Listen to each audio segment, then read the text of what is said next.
Hello everyone, मैं हूं आदित्य शंकर रमन। हम लोग बेसिक मैथमेटिक्स के सीरीज में पढ़ रहे थे। लास्टली हम लोगों ने क्या पढ़ा था? लॉगरिथम के बारे में थोड़ा बेसिक पढ़े थे। आज हम लोग बेसिक मैथमेटिक्स का लास्ट टॉपिक पढ़ेंगे, है ना? और वो है basics of graph. Basics of graph, ये ग्राफ भी एक बहुत अच्छा टूल है। हमें फिजिक्स को समझने में इसकी बहुत हेल्प मिलती है, ठीक है? और काफी ज्यादा हम इसको यूज करते हैं, है ना? तो कई चीजों को ग्राफ से समझना काफी आसान हो जाता है, इसलिए ग्राफ सीखना इंपॉर्टेंट है। ग्राफ एक इंपॉर्टेंट पार्ट है हमारे फिजिक्स का, ठीक है?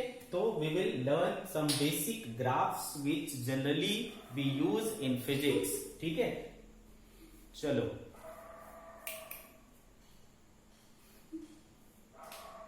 ओके।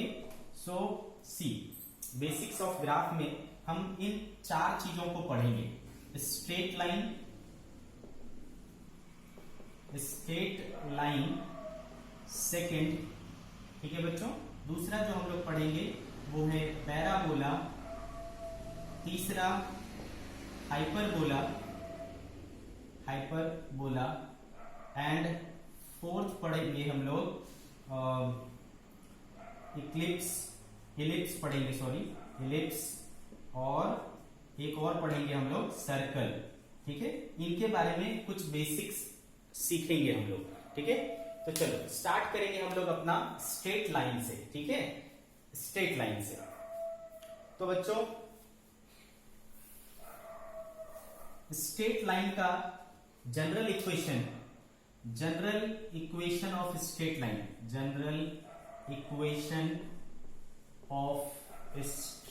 लाइन, जो होता है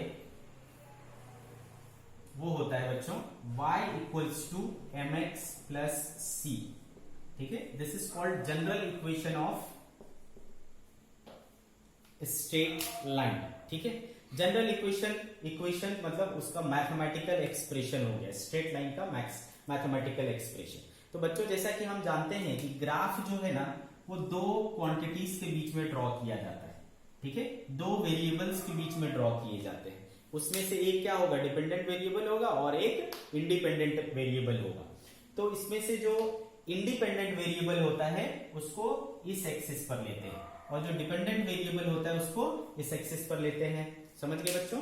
तो y equals to mx plus c, है ना? तो इसके बीच में जो ग्राफ बनेगा उसका, वो अगर इस इक्वेशन को सेटिस्फाई कर रहा है तो दैट मीन्स कि वो क्या है? एक स्ट्रेट लाइन है। अब सवाल उठता है कि इसमें कौन सी चीजें क्या है? तो y आपको समझ में आ गया। y क्या है भाई? डिपेंडेंट वेरिएबल है। इस एक्सिस पर जो आएगा वो y कहलाएगा, इस एक्सिस पर जो आएगा वो x कहलाएगा। अब ये m और c क्या है? तो बच्चों ध्यान रहे, m का मतलब होता है स्लोप, ठीक है? m का मतलब क्या होता है? स्लोप। स्लोप क्या होता है बच्चों? tan theta. स्लोप का मतलब क्या होता है? tan थीटा, ठीक है? थीटा क्या होता है? थीटा कौन सा है ना? जो हम स्ट्रेट लाइन बनाएंगे, ठीक है? जो हम स्ट्रेट लाइन बनाएंगे वो पॉजिटिव एक्स एक्सिस के साथ जितना एंगल बनाएगा। मान लो मैंने इस तरीके से एक स्ट्रेट लाइन खींचा, ठीक है? तो ये पॉजिटिव एक्स एक्सिस, उसके साथ जो एंगल बनेगा थीटा, ठीक है? Okay, that is known as, है ना? वो थीटा लेना है आपको। उसका टेंजेंट क्या देता है? स्लोप देता है, यानी m देता है। ध्यान रहे, ठीक है बच्चों? तो ये theta is the angle with the positive x axis, ठीक है? ओके, और किस डायरेक्शन में लेना है? एंटी क्लॉकवाइज, ठीक है? Anti clockwise. अंडरस्टूड? ऐसा नहीं कि अगर मान लो कोई लाइन इस तरीके से है तो चलो ये वाला एंगल ले लिया, नहीं, ठीक है? आपको पॉजिटिव एक्स एक्सिस के साथ लेना है और एंटी क्लॉकवाइज डायरेक्शन में, मतलब ये वाला एंगल लेना पड़ेगा, ठीक है? इस तरीके से। तो आपको समझ में आया m क्या होता है? m यानी स्लोप यानी tan थीटा। थीटा कौन सा लेना है? थीटा जो भी आप लाइन ड्रॉ होगा, आपका लाइन ड्रॉ होगा उसका पॉजिटिव एक्स एक्सिस के साथ एंटी क्लॉकवाइज डायरेक्शन में। प्लस ये c क्या है? c is called intercept. ठीक है? इस तरीके से। अब देखो, जैसे कि मैं एक एग्जांपल लेता हूं कि y equals to x plus 4, ठीक है? मैं इस तरीके का एक एग्जांपल लेता हूं, y equals to x plus 4। तो यहां पर x के साथ क्या आया 1 आया है ना, x के साथ क्या आया 1 आया और c के प्लेस पर क्या आया 4 आया। मतलब इस इक्वेशन में है ना, इन दिस इक्वेशन स्लोप यानी m is 1 and c is 4 plus 4। ठीक है, अच्छा m यानी क्या tan थीटा, m यानी tan theta, understood. tan theta, तो tan थीटा की वैल्यू 1 कब होती है, जब थीटा इक्वल्स टू 45 डिग्री। इसका मतलब वो थीटा कितना बनाएगा पॉजिटिव एक्स एक्सिस के साथ 45 डिग्री। ठीक है, अब c, तो मैंने जैसा कि आपको सिखाया कि ये क्या है बच्चों एक्स एक्सिस, ये क्या है वाई एक्सिस। ठीक है, तो आप देखो चीज को, y बराबर है ना क्या है x प्लस 4। ठीक है, y equals to x plus 4, y equals to x plus 4, understood. अब इसमें अगर मैं x इक्वल टू 0 रख दूं, ठीक है, देन y इक्वल टू क्या आएगा बच्चों 4। आ रही बात समझ में? ओके, तो आपको एक चीज ध्यान रखना है, ठीक है, या फिर इस इक्वेशन से अगर मैं देखूं, यहां पर x इक्वल टू 0 पुट करो, ठीक है, इस समय x इक्वल टू 0 पुट करोगे तो y इक्वल टू क्या हो जाएगा c हो जाएगा। ठीक है, तो जब आप x की वैल्यू 0 रखते हो उस समय जो मिलता है y की वैल्यू वही आपका क्या होता है c। आ रही बात समझ में? फिर से मैं बोल रहा हूं, y equal to mx plus c में अगर मैं x 0 पुट कर दूं तो y becomes equal to c। तो है ना, x की वैल्यू जब भी उस इक्वेशन में पुट करूंगा है ना, तब जो y की वैल्यू मिलेगी वही क्या होगा मेरा c, यानी इंटरसेप्ट, अंडरस्टूड। ठीक है, तो किसी भी ऐसे इक्वेशन में x की 0 पुट करो उस समय जो y की वैल्यू होगी दैट इज c। तो ठीक है भाई, यहां पर जब होगे आप उस समय x की वैल्यू क्या रहेगी 0 रहेगी, और इस समय y क्या आया 4, प्लस आया कि माइनस आया, प्लस आया, तो प्लस आया तो पॉजिटिव एक्स एक्सिस इधर होता है, तो ये 4, ठीक है, दिस 4 यहां ऐसा, अंडरस्टूड। तो ये हो गया आपका इंटरसेप्ट। तो ध्यान रहे बच्चों, ठीक है, अगर पॉजिटिव आया तो इस तरफ लेंगे, नेगेटिव आया तो नीचे लेंगे, पॉजिटिव आया तो उसको पॉजिटिव इंटरसेप्ट बोलेंगे, नेगेटिव आया तो उसको नेगेटिव इंटरसेप्ट बोलेंगे। अब है ना, दूसरी चीज क्या है, ये देखो m कितना था इसका, है ना 1 था, तो थीटा कितना आया 45 डिग्री। तो ये लाइन कैसे खिंचाएगा, लाइन ऐसे खिंचाएगा कि ये x एक्सिस के साथ कितना एंगल बनाए 45 डिग्री। ठीक है, सो योर लाइन है ना कुछ इस तरीके। अब आप इस लाइन को चाहे जितना बढ़ाओ कोई फर्क नहीं पड़ता। ठीक है, सो दिस इज द है ना line which is represented by y बराबर x प्लस 4। ठीक है, y equals to x plus 4 से जो लाइन रिप्रेजेंट हो रहा है वो ऐसा है। आपको बात समझ में आ रही है? ठीक है, m का मतलब क्या है, c का मतलब क्या है। सिमिलरली मैं एक और एग्जांपल लूंगा, ऐसा ही एक और एग्जांपल लेकर के आपको समझाने की कोशिश करता हूं कि मान लो मैंने लिखा इफ y इक्वल्स टू, ठीक है, y equals to √3x plus, ठीक है बच्चों, √3x प्लस या -2, ऐसा लिखा मैंने √3x माइनस 2। तो आपको क्या करना है, फटाक से कंपेयर कर देना है। ठीक है, √3x माइनस 2 को y इक्वल्स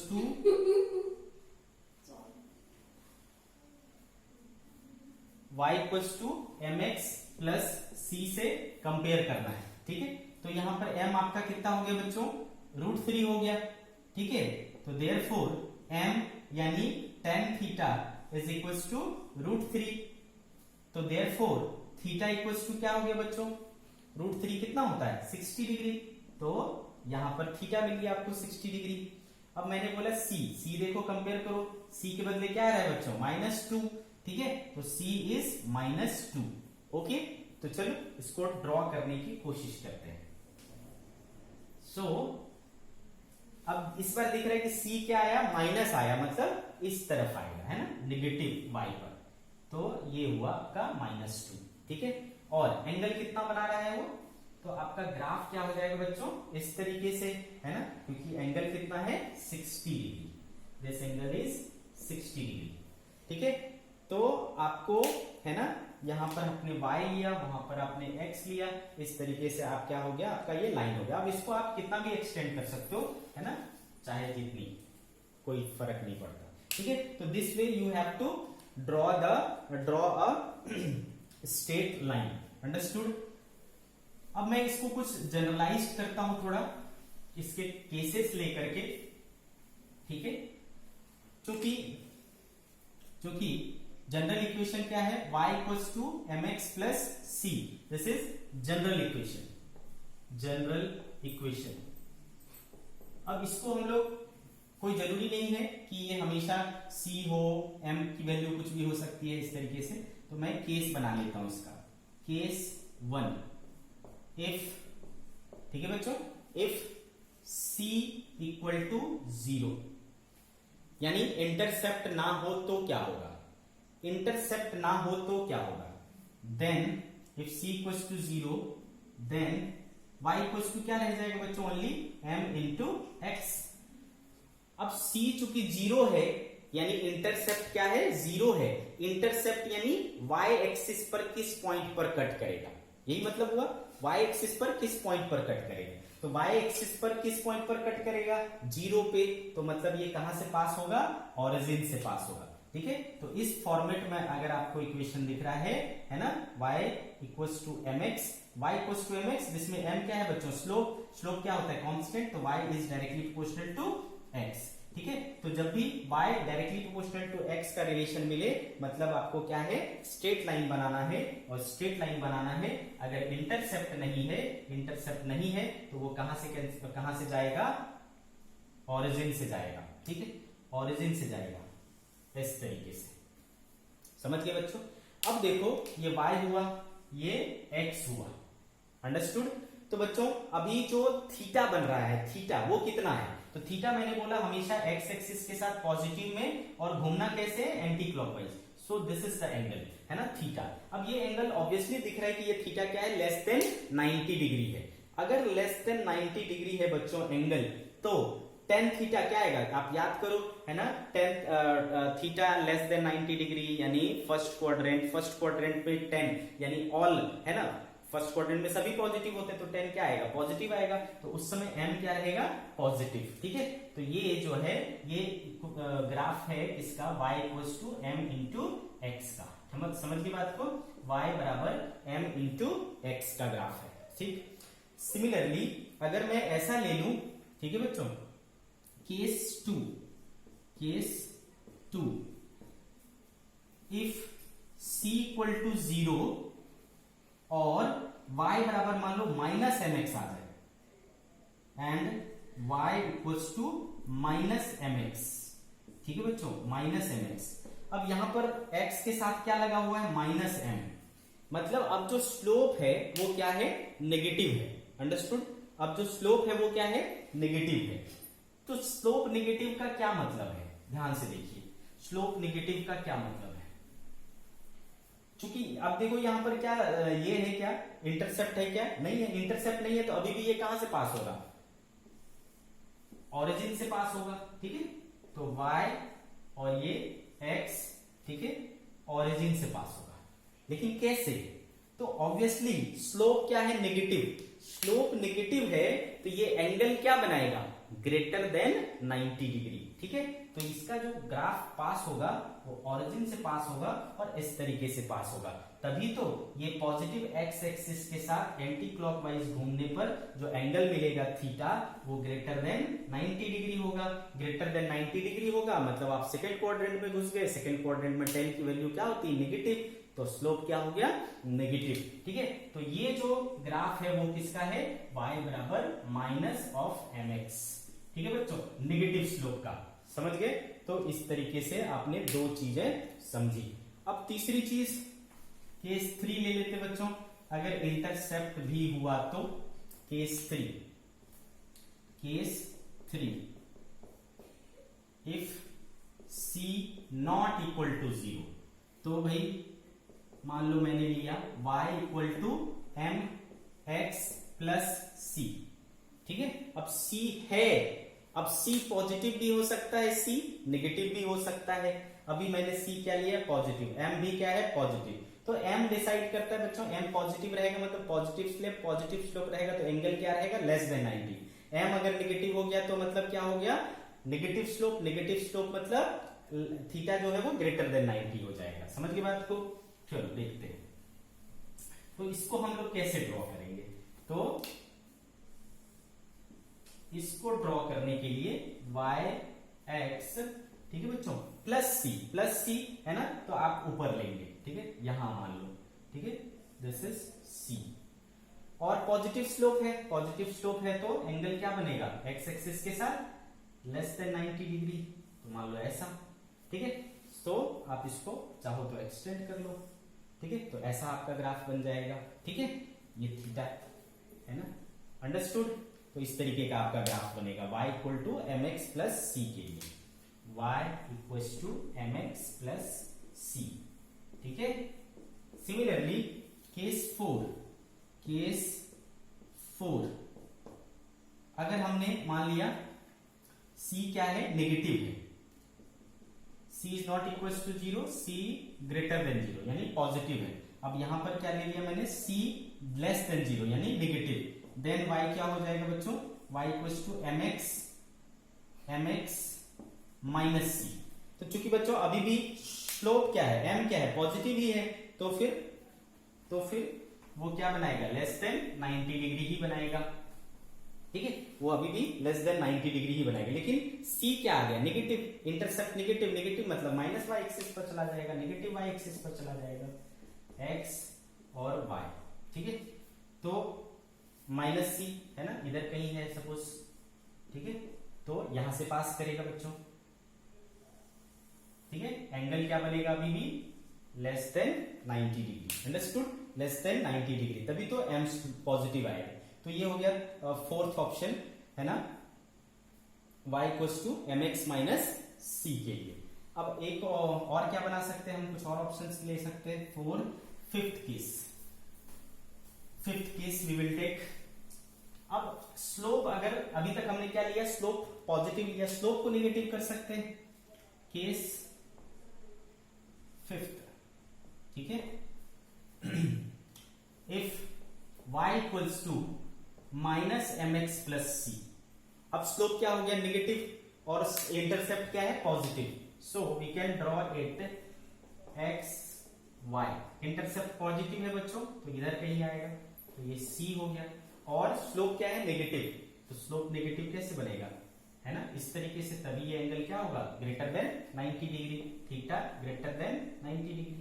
तो this is for y equals to minus mx plus c, ठीक है बच्चों। अब अगर मान लो केस 6 ले लेते हैं, if y equals to minus mx minus c, मतलब स्लोप भी नेगेटिव, इंटरसेप्ट भी नेगेटिव, फिर क्या, कोई प्रॉब्लम नहीं है, ओके, y x, अब देखो बच्चों m नेगेटिव है तो एंगल क्या बनाएगा, ग्रेटर देन 90 डिग्री, और c क्या है, नेगेटिव है, तो इधर आएगा, ठीक है। तो ये जो है हमारा कैसा पास होगा, इस तरीके से, ठीक है, तभी एंगल पॉजिटिव x एक्सिस के साथ एंटी क्लॉकवाइज घूमने पर क्या मिलेगा, ग्रेटर देन 90 डिग्री, ठीक है, ग्रेटर देन 90 डिग्री, और ये देखो इंटरसेप्ट क्या हुआ, नेगेटिव। तो दिस वे आप किसी भी तरीके के इसको स्ट्रेट लाइन के ग्राफ को ड्रॉ कर सकते हैं, ठीक है। तो मैं उम्मीद करता हूं कि आपको ये चीज समझ में आया होगा और जरूरत पड़ने पर आप इसको अप्लाई भी कर पाएंगे, ठीक है। इसके बाद हम लोग बात करेंगे बच्चों पैराबोला, ठीक है, लेट्स टॉक अबाउट पैराबोला। इसका जनरल इक्वेशन होता है, जनरल इक्वेशन, ठीक है बच्चों, इसका जनरल इक्वेशन होता है, अगर y equals to mx square, sorry ax square plus bx plus c के फॉर्मेट पे रहा, ठीक है, अगर y equals to ax square plus bx plus c के फॉर्मेट में रहा, वेयर a जीरो नहीं होना चाहिए, a could not be zero, a can not be zero, ठीक है, a को जीरो नहीं होना चाहिए, बाकी ये सब जीरो भी हो जाएंगे तो चलेगा, ठीक है। तो इसको कहते हैं बच्चों हम लोग जनरल इक्वेशन ऑफ पैराबोला, मतलब आपको समझ जाना है क्या बनने वाला है, पैराबोला बनने वाला है, ठीक है। तो a should not be equal to 0, understood. अब देखो b और c 0 हो सकता है, इतना समझ में आ रहा है, ठीक है बच्चों। अब एक चीज आप ध्यान रखना, तो इसमें अगर मैं b और c 0 ले लूं तो ये सिंपलेस्ट टाइप ऑफ पैराबोला बन जाएगा, है ना, सिंपलेस्ट टाइप ऑफ पैराबोला बन जाएगा, ठीक है। तो सिंपल पैराबोला का एग्जांपल, सिंपल पैराबोला है ना, वो क्या हो गया, y equals to a x square. हमको जनरली सिंपल की ही जरूरत पड़ती है, हम इसी के बारे में बात करेंगे। तो y equals to a x square, that means कि y जो है वो directly proportional to x square.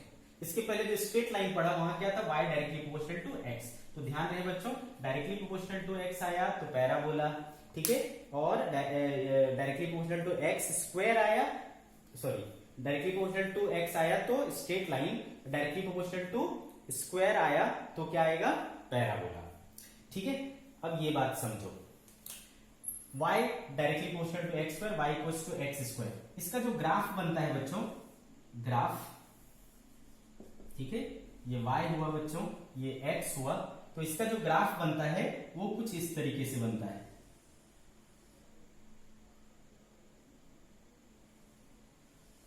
ठीक है, लाइक दिस, ठीक है, ओके। तो ये हुआ y equals to a x square का formula, y equals to a x square का फॉर्मूला, ठीक है। तो बच्चों इस तरीके से अब यहां पर सवाल उठता है कि a पॉजिटिव की a निगेटिव, ठीक है, a पॉजिटिव की a निगेटिव। तो ध्यान रहे बच्चों, a पॉजिटिव हुआ तो ऐसा बनेगा, अगर a निगेटिव हो जाए तो कैसा होगा, तो आपका जो ये है वो पलट जाएगा, y x, ठीक है, ये आपका इस तरीके से हो जाएगा, ठीक है। तो this is graph for y बराबर minus of A x square, ठीक है। a अगर निगेटिव हुआ तो स्लोप, ये जो इसका पैराबोला है इस तरीके से खुलेगा। अब देखो y बराबर ए एक्स स्क्वायर यानी y directly proportional to x square, है ना। आपको कभी ऐसा भी तो आ सकता है question, x directly proportional to y square, x directly proportional to y square, तो फिर कैसे बनेगा, शेप ऐसा ही रहेगा भाई, है ना, शेप ऐसा ही रहेगा। बस आप एक चीज ध्यान रखना कि ये जो ओपन होता है ना, पैराबोला जो ओपन होता है वो उस तरफ रहेगा जिधर का पावर कम है। यहाँ पर y पर पावर 1 है, x पर पावर 2 है, तो किसका पावर कम है, y का। तो देखो ये y की ओर ओपन हुआ है, ठीक है। पॉजिटिव रहेगा तो ऊपर की तरफ, निगेटिव रहेगा तो नीचे की तरफ खुलेगा। लेकिन अगर x directly proportional to y square हुआ तो ये क्या हो रहा है, कम पावर किस पे है, x पर है, तब फिर ये कैसे खुलेगा, x की ओर खुलेगा, फिर ये इसका शेप कैसा हो जाएगा, ऐसा, ठीक है। तो ये चीज आपको ध्यान देना है, लेस पावर की तरफ ओपन होता है पैराबोला, लेस पावर की तरफ ओपन होता है, ठीक है। तो ये सिंपल एक्सप्लेनेशन है पैराबोला का, इतना आप समझ जाओ पर्याप्त है, अंडरस्टूड। तो पैराबोला कब बनेगा, जब एक क्वांटिटी दूसरे पर, है ना, स्क्वायर के प्रोपोर्शनली, है ना, डिपेंड करता है। थर्ड जो शेप अपने को पढ़ना है वो है बच्चों हाइपरबोला, ठीक है, hyperbola, rectangular hyperbola, rectangular hyperbola, ठीक है। अगर मान लो बच्चों y, है ना, इनवर्सली प्रोपोर्शनल टू x है, अभी तक हमने क्या पढ़ा, y directly proportional to x पढ़ा, तो इसमें क्या बनता था, स्ट्रेट लाइन। अब हमने क्या पढ़ा, y directly proportional to x square पढ़ा, तो क्या बना, पैराबोला।